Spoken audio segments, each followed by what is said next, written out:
National channel విద్యా ఉద్యోగ సమాచారానికి స్వాగతం. Daily GK and current affairs వాళ్ళ 188వ వీడియో. మరి ఈరోజైతే లేటెస్ట్ కరెంట్ అఫైర్స్ ఉన్నాయి. ఇలాంటి లేటెస్ట్ కరెంట్ అఫైర్స్ కోసం ఈ ఛానల్ని సబ్స్క్రైబ్ చేయండి. అదేవిధంగా వాట్సాప్ గ్రూప్ యొక్క లింక్ అయితే మీకు డిస్క్రిప్షన్లో ఇచ్చాను, అక్కడ కూడా జాయిన్ కండి. ఇక ఈరోజు ఫస్ట్ క్వశ్చన్, శత్రువుల క్షిపణులు డ్రోన్లను క్షణాల్లో నేలకూల్చే అద్భుత లేజర్ వ్యవస్థను DRDO defence research and development organisation ఇటీవల ఎక్కడ పరీక్షించింది? సైన్స్ అండ్ టెక్నాలజీలో చాలా ముఖ్యమైన ప్రశ్న అండి. రీసెంట్గా మనకు ఈ టెస్ట్ అయితే కండక్ట్ చేయడం జరిగింది. డిఆర్డిఓ ప్లేస్ ఇక్కడ వచ్చేసి నేషనల్ ఓపెన్ ఎయిర్ రేంజ్ కర్నూలులో ఈ టెస్ట్ చేయడం జరిగింది. 2025 ఏప్రిల్ 13న ఈ టెస్ట్ అయితే నిర్వహించడం జరిగింది. ఈ ఆయుధం పేరు వచ్చేసి మనకి mark 2A DWE laser directed energy weapon అంటాం. దీన్ని గుర్తుంచుకోండి. శత్రువుల క్షిపణులు డ్రోన్లను అయితే ఇది పసిగట్టి కూల్ చేస్తుందని చెప్తున్నారు. ఒక అద్భుతమైన ఆయుధంగా దీన్ని పేర్కొంటున్నారు. దీన్ని అభివృద్ధి చేసింది centre for high energy systems and sciences. ఇది డిఆర్డిఓకు చెందిన ల్యాబ్ అండి, Hyderabad. Centre for high energy systems and sciences వారు దీన్ని అయితే డిజైన్ చేయడం జరిగింది. ఇప్పటి వరకు ఈ అస్త్రాన్ని అభివృద్ధి చేసిన దేశాలు వచ్చేసి మనకు అమెరికా, చైనా, రష్యా. ఈ దేశాల సరసన ఇప్పుడు భారతదేశం కూడా విజయవంతంగా ఈ mark 2A directed energy weapon ద్వారా ఈ దేశాల సరసన చేరింది. క్వశ్చన్ నెంబర్ 2, ప్రముఖ డ్రోన్ టెక్నాలజీ కంపెనీ BYD ఏ దేశానికి చెందింది? రీసెంట్గా మనకు BYD తెలంగాణలో కూడా ఒక ప్లాంట్ ఏర్పాటు చేసిన వార్తలు వచ్చాయి. సో అందుకోసం అయితే ఈ క్వశ్చన్ తీసుకోవడం జరిగింది. BYD అనేది చైనా దేశానికి చెందినటువంటి డ్రోన్ టెక్నాలజీ ఎలక్ట్రిక్ దానికి సంబంధించిన కంపెనీ అండి. చాలా ఇంపార్టెంట్ బిట్ ఇది. క్వశ్చన్ నెంబర్ 3, ఏ దేశం ప్రపంచంలోనే మొదటిసారిగా కేంద్రక సంలీన కేంద్రక విచ్ఛిత్తి ఆధారంగా అత్యధిక శక్తిని ఉత్పత్తి చేసే అణు విద్యుత్ కేంద్రాన్ని నిర్మిస్తుంది? వెరీ ఇంపార్టెంట్ క్వశ్చన్ అండి. రైట్ ఆన్సర్ వచ్చేసి చైనా దేశమే ఈ పని చేస్తున్నది. ప్రపంచంలోనే మొదటిసారిగా కేంద్రక సంలీన కేంద్రక విచ్ఛిత్తి ఆధారంగా ఎక్కువ శక్తిని ఉత్పత్తి చేసే ఒక అణు విద్యుత్ కేంద్రాన్ని నిర్మిస్తున్నది. ఈ అణు విద్యుత్ కేంద్రం పేరు వచ్చేసి జింగ్ హువో అటామిక్ పవర్ ప్లాంట్ అండి. ప్రాంతం ఎక్కడ అంటే జియాంగ్జీ ప్రావిన్స్ యహోవా సైన్స్ ద్వీపంలో దీన్నైతే మరి చైనా నిర్మిస్తుంది. ఇక కేంద్రక సంలీనం అనేది మనకి హైడ్రోజన్ బాంబు తయారులో ఉపయోగించినటువంటి ప్రక్రియ. కేంద్రక విచ్ఛిత్తి అనేది మనకు అణుబాంబులో ఉపయోగించినటువంటి పత్రిక. మీకు నక్షత్రాలలో జరిగే ప్రాసెస్ అంతా కూడా చర్య అంతా కూడా కేంద్రక సంలీనం అండి, గుర్తుంచుకోండి. ఒక అణుబాంబులో మాత్రం కేంద్రక విచ్ఛిత్తి అనేది జరుగుతుంది. ఇక్కడ కేంద్రక సంలీనం ద్వారా శక్తిని ఉత్పత్తి చేసి ఆ శక్తి ద్వారా కేంద్రక విచ్ఛిత్తి ప్రక్రియను జరిగేటట్టు చేసి ఎక్కువ శక్తిని ఉత్పత్తి చేసే పని అయితే ఇక్కడ చైనా చేస్తుంది. ఇలాంటి అణు విద్యుత్ కేంద్రాన్ని మొదటిసారిగా చైనా నిర్మిస్తున్నట్టు మనకి వార్తలు వస్తున్నాయి. క్వశ్చన్ నెంబర్ 4, ఎస్సీ వర్గీకరణ అంశం రాష్ట్రాల పరిధిలోనిదని, ఆ మేరకు రాష్ట్రాలే నిర్ణయం తీసుకోవాలని సుప్రీంకోర్టు ఏ తేదీన తీర్పు ఇచ్చింది? సుప్రీంకోర్టు ఒక జడ్జిమెంట్ ఇచ్చిందండి 2024 ఆగస్టు 1న.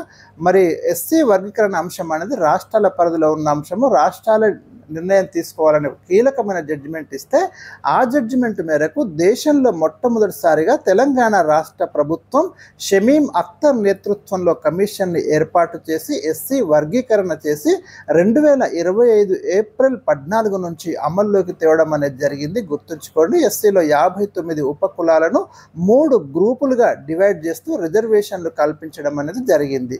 ఆ డేట్ కూడా ఇచ్చాను, ఏ తేదీన సుప్రీంకోర్టు జడ్జిమెంట్ ఇచ్చింది అనేది. షమీం అఖ్తర్ కమిషన్ మనకు 2024 నవంబర్ 11న ఏర్పాటు చేశారు. రిపోర్ట్ ఏమో 2025 ఫిబ్రవరి 3న ఇస్తే ఫిబ్రవరి 4న శాసనసభలో మరి దాన్ని ప్రవేశపెట్టడం అనేది జరిగింది. క్వశ్చన్ నెంబర్ 5, 2025 ఏప్రిల్ 11న భారత్ విజయవంతంగా పరీక్షించిన దీర్ఘశ్రేణి గ్లైడ్ బాంబ్ గౌరవ్ను ఏ సంస్థ అభివృద్ధి చేసింది? వెరీ రీసెంట్ అండి. 2025 ఏప్రిల్ 11న మనము ఒక దీర్ఘశ్రేణి గ్లైడ్ బాంబును అయితే టెస్ట్ చేసినాం గౌరవ్ పేరుతోటి. సో దీన్ని అభివృద్ధి చేసిన సంస్థ ఏది అంటే డిఆర్డిఓ అండి, defence research and development organisation.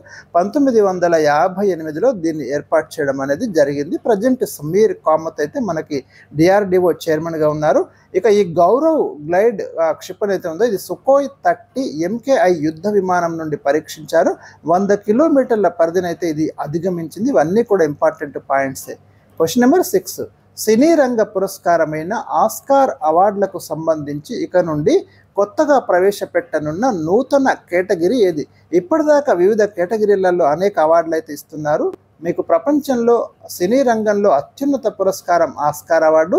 ఇక కొత్తగా మరో కేటగిరీలో ఈ పురస్కారాన్ని ప్రదానం చేస్తామని చెప్తున్నారు. నెక్స్ట్ అంటే మనకి 2027లో ఇచ్చే అవార్డుల 2027 నుంచి అయితే దీన్ని ప్రవేశపెడతామని చెప్తున్నారు. అచీవ్మెంట్ ఇన్ స్టంట్ డిజైన్ విభాగంలోనూ బహుమతులు ప్రదానం చేయనున్నట్లు పేర్కొనడం జరిగింది. Academy of motion picture arts sciences సంస్థ మరి ఈ విషయాన్ని అయితే ప్రకటించింది. ఇది గుర్తుంచుకోండి.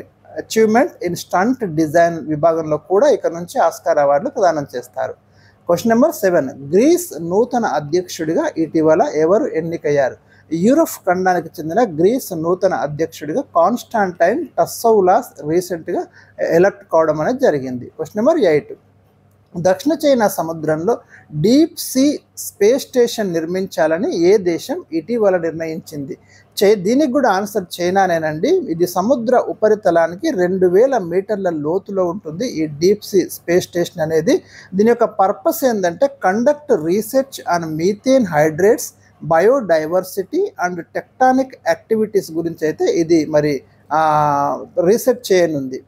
Question number 9. అజ్మీర్లోని చారిత్రాత్మక పోయ్ సాగర్ సరస్సు పేరును రాజస్థాన్ ప్రభుత్వం ఏ విధంగా మార్చింది? ఏదైనా ఒక పేరు అంటే సరస్సుల పేర్లు కానివ్వండి, నగరాల పేర్లు, దేశాల పేర్లు, సంస్థల పేర్లు మారినప్పుడు తప్పకుండా గుర్తుంచుకోండి. రీసెంట్గా మనకు రాజస్థాన్లోని అజ్మీర్లోని పోయ్ సాగర్ పేరునైతే వరుణ్ సాగర్గా మార్చడం అనేది జరిగింది. Question number 10.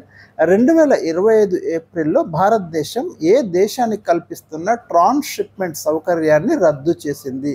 రైట్, దీనికి ఆన్సర్ వచ్చేసి బంగ్లాదేశ్ అండి.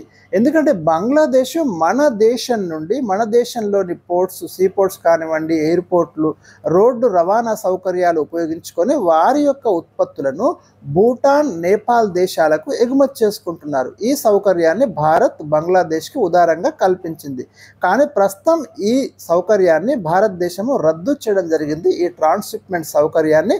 దీనివల్ల బంగ్లాదేశ్ యొక్క ఉత్పత్తులను ఎగుమతి చేయడం అనేది ప్రమాదంలో పడింది. రీసెంట్గా మనకి చైనాకి బంగ్లాదేశ్ యొక్క తాత్కాలిక ప్రధాని అంటే యూనస్ ఎవరైతే తాత్కాలిక అధినేత చైనాకి వెళ్ళి మరి బంగ్లాదేశ్ అధినేత చైనాకి వెళ్ళి ఈశాన్య రాష్ట్రాల గురించి ఒక కామెంట్ చేయడము, దానివల్ల బంగ్లాదేశ్కి భారత్కి మధ్య కొంత గ్యాప్ ఏర్పడము, ఈ పర్పస్లోనే మరి భారతదేశం ఇది రద్దు చేసిందని విశ్లేషకులు అయితే భావిస్తున్నారు. కానీ భారతదేశం చూపిన కారణం మన యొక్క పోర్ట్స్ మీద ఒత్తిడి పెరుగుతుంది కాబట్టి ఈ ట్రాన్స్షిప్మెంట్ సౌకర్యాన్ని రద్దు చేయడం జరిగిందని భారత్ అయితే సమర్థించుకున్నది.